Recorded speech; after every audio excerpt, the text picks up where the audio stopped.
No empire in history ruled more land, more people, or left deeper scars than the British Empire. At its peak, the sun famously never set on its flag, not because it was a peaceful global community, but because it stretched across the world through power, ambition, and conquest. So, how did a small island nation build the largest empire the world has ever seen?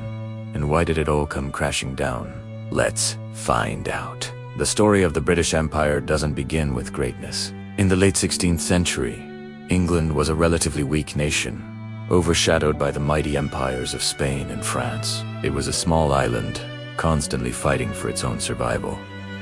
But something was stirring, driven by a hunger for trade, a growing confidence in its naval power, and an unshakable ambition for expansion.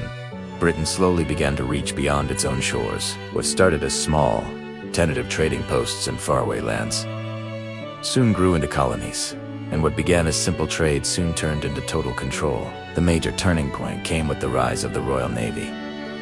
Britain realized a crucial truth: whoever controls the seas controls the world. Powerful warships began to protect merchant vessels, allowing British traders to sail safely across the vast and dangerous oceans. With this unmatched naval advantage, Britain pushed into India, Africa, the Caribbean, and North America. But here's the interesting part. They didn't always lead with armies. Instead, they often led with companies. The East India Company, for example, started as a private trading business, but eventually grew so powerful that it was ruling millions of people in India, collecting taxes, and even commanding its own private army. It was a corporate takeover on a global scale. By the 18th century, Britain had transformed from a regional power into a global empire. North America became a set of major colonies, providing immense resources and wealth. The Caribbean islands, fueled by the horrific system of enslaved African labor, produced vast quantities of sugar, generating enormous profits that flowed back to Britain. Africa was targeted as a source of raw materials, and India became known as the jewel in the crown, a prized possession supplying cotton, spices, and soldiers for the empire's armies. Britain grew incredibly rich, but this wealth came at a terrible cost to the people it colonized. For them, it meant the loss of freedom, the suppression of their culture, and the loss of countless lives. But the empire wasn't without its challenges. Not all colonies accepted British rule quietly. In 1776, the American colonies staged a successful rebellion, declaring their independence.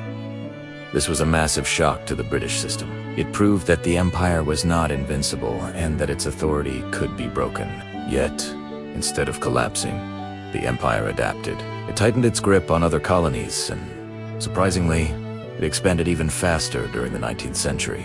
This era, the Victorian era, marked the absolute height of the British Empire. New technologies like railways and telegraphs were built across its colonies. But these developments were designed to serve British interests first and foremost, helping them extract resources and control populations more efficiently. The empire often justified its rule with the idea of a civilizing mission, claiming it bringing progress and modernity to the world. But the reality on the ground was very different. It enforced unequal laws, exploited local economies for its own gain, and brutally crushed any resistance. In India, for example, devastating famines were made worse by British policies focused on profit over people.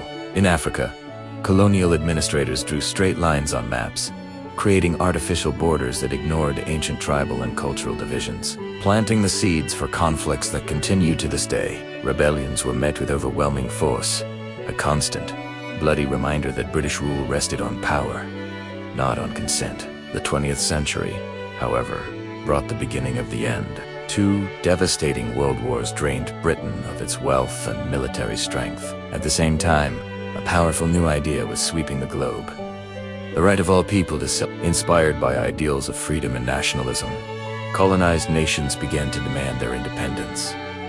The dominoes started to fall.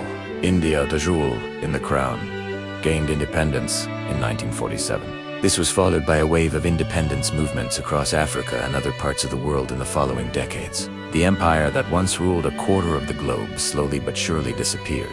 Today, the British Empire is a thing of the past, but its legacy is absolutely everywhere. You can see it in the languages people speak, in the legal systems countries use, in the borders that define nations, and in the complex web of modern global politics. For some, its legacy is one of modernization of railways, laws, and education.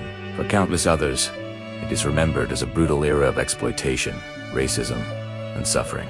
The real truth, as always, lies in understanding both sides of this complex story. The British Empire wasn't just an empire of maps and flags. It was an empire of power, profit, and people.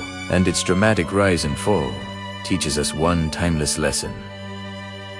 No empire, no matter how vast or powerful, lasts forever. Thanks for watching. If you found this journey through history interesting, do you want to forget to like this video and subscribe to the channel for more stories that shaped our world? See you next time.